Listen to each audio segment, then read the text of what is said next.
Republican candidates are back in early voting states following Wednesday's debate. This as we are now less than 40 days away from the Iowa caucuses. Chris Christie and Ron DeSantis had several fiery exchanges on the debate stage. Christie called out the Florida governor's performance to voters during a town hall in New Hampshire yesterday. Ron wouldn't answer the question about Israel. He wouldn't answer the question about Taiwan. And he wouldn't answer the question of whether Trump is fit or unfit for office. Dancing all over the place on it, right? Well, he's older, father time, he's lost some zip on his fastball. It's a really simple question. Is he fit or is he unfit? CBS News political director Finn Gomez joins us now. Hey, Finn, we've had a couple of days now since the fourth Republican debate. Did any candidate gain momentum against Trump's commanding lead in the polls? I think if you talk to some of these candidates in their campaigns, they would certainly claim they have.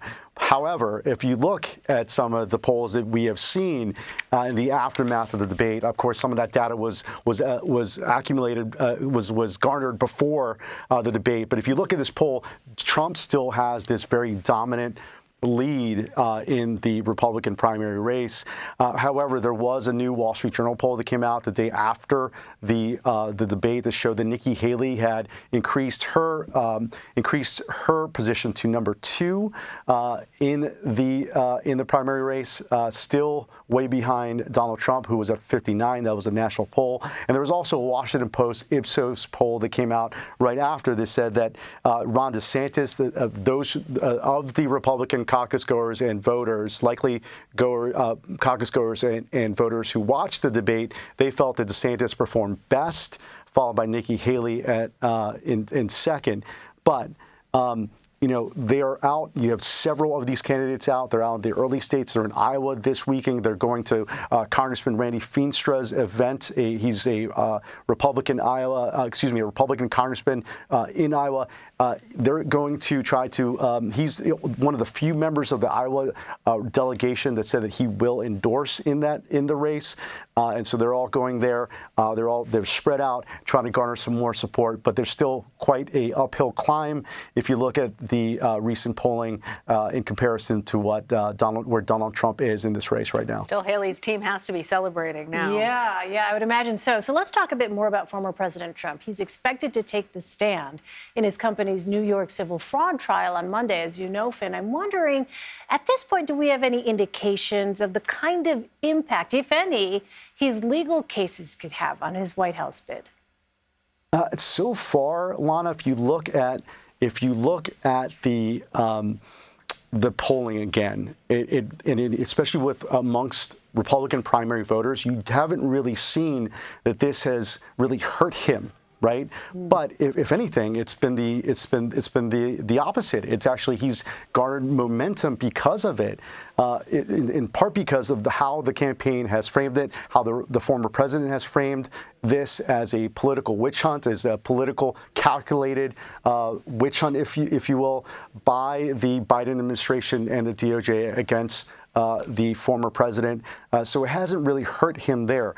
Of course, per Graham Cates reporting, our great reporter who's covering this trial in New York, not only is Donald Trump going to be testifying there, he's going to be the last witness for the defense on Monday before the trial wraps up. But the judge in that case has said that he plans closing statements to be on January 11th. Now, guys, that is only 4 days before the Iowa caucuses. Let's see if that has an impact. We will see. Well, meanwhile, President Biden is heading west for fundraisers. And earlier this week, he said something that was a little bit interesting. He told donors that he's not sure if he'd be in the race if Trump wasn't. What does that say about the state of his reelection bid? Yeah, he made that comment after describing the threat he believes that Trump poses to democracy. He made that with Democratic donors in Massachusetts, but he cited the Republican frontrunner's remarks in which he compared his political enemies to, quote, vermin. Biden was later asked to clarify his remarks by reporters if he would still run for president if Trump was not running. He said he expected so, but look, he is running and I have to run.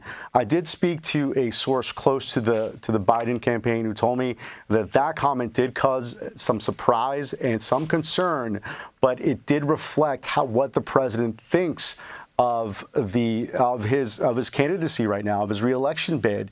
And it's also if you recall, similar to the 2020 strategy, where he essentially became the consensus candidate who he felt and the party felt at the time was the only one who could beat Donald Trump.